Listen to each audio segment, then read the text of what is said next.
about to show you some meat and gland and stuff. If you don't like it, don't watch it.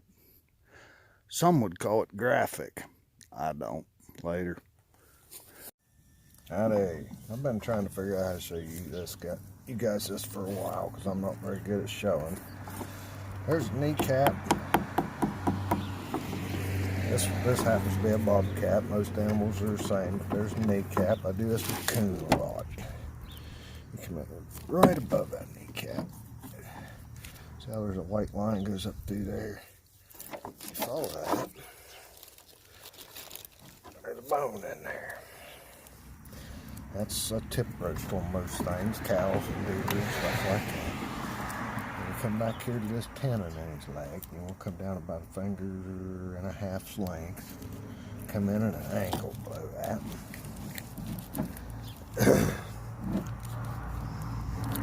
What you want to do?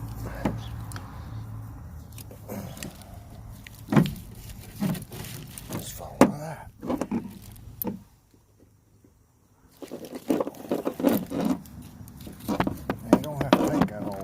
I'm going to use that. The part that was up here by this tendon, and split that open, there's a piece of fat right there.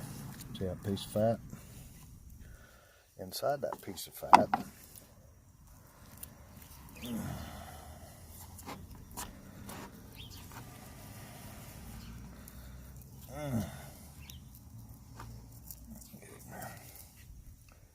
this takes me a minute. Is a gland. I don't know if it's showing up on the camera. See that little tiny discolored piece inside that fat? Now I cut that open. You can't see it till you cut it open. That little tiny thing right there, that's a gland. And if you used to stick that gland in a jar and let it rot all summer in a cool, dry place and don't let the flies get to it, and then preserve that, you got bobcat gland lure. Simple as that. I can show you how to do that some other time. But right now, we're going to add that gland. I've already used some bobcat glands and other stuff. You want very little fat.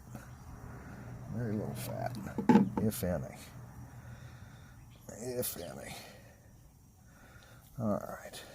That's good enough. That gland's pretty small in them things. Now, in a deer, it's gray. If you ever cut up deer meat, it's real gray. You might think there's something wrong with your deer meat, but there's not. It's just a gland. Cut it out of there. You don't need it. And, well, let me get back to you after I cut some of this up and I'll show you. Howdy. I cut my bobcat meat up there. About 1/4-inch chunks best I could. I usually use just ranch dressing. My wife didn't like this bacon ranch stuff. We're going to use it up. Put it in there, stir it, put it in there, stir it, put it in there, stir it. You just want to cover it up real good. And you don't want a bunch of ranch dressing clear to the top. You got to have room for all this stuff. I put about 4 good doses of liquid smoke in there. And then to preserve it, I use vegetable glycerin. Put that in there and stir it. I don't know, probably an inch deep in that peanut butter jar right there. You know what I mean. It'll come up a little bit over top of that. You're going to put some vodka in there. What that does is preserve it. Be sure to keep stirring all this stuff in. You got to leave enough room when you cut the meat, put it in there. You got to leave enough room in your jar for that. Safest way to do it would be in a baggie, probably. You zip that baggie shut to be sure you got enough glycerin and vodka. I buy that by the gallon because I do it all the time. If you got enough glycerin and vodka in there, the gases won't build up and the bag won't swell up, get tight like a balloon. If it swells up and gets tight like a balloon, just add more glycerin and vodka. Cheap 80 proof vodka. And when the bag quits swelling up, your jar won't explode when you tighten it up. You can keep it for 3, 4, 5, 6 years. I don't usually keep it that long. I use it, but it'll be too thin because you've added the ranch dressing, you've added the glycerin, you've added the vodka. It's going to be a little runny. So I use small pearl tapioca. It's called tapioca pearl. You can buy it on the internet in the grocery store. Women use it in cooking for for a thickener. Don't cook anything.